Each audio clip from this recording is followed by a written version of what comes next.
గంగ. తల్లి గంగమ్మ హిమవంతుడి కూతురు.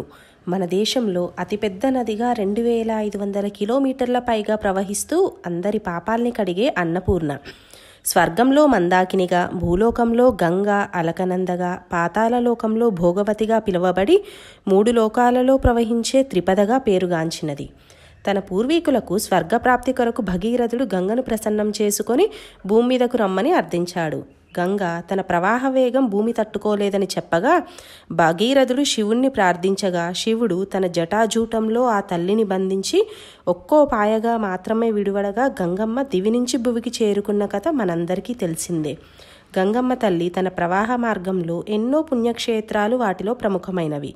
ఆ తల్లి కాశీలో విశ్వేశ్వరుని కాళ్ళు కడిగి పావనగంగగా మనకు దర్శనమిస్తుంది. అందుకే అంటారు, నా తల్లి భరతమాత అగ్నిపునీత సీత, నా తల్లి భరతమాత జ్ఞానాన్నిచ్చు భగవద్గీత, నా తల్లి భరతమాత పుణ్యగంగా భాగీరథుల జత.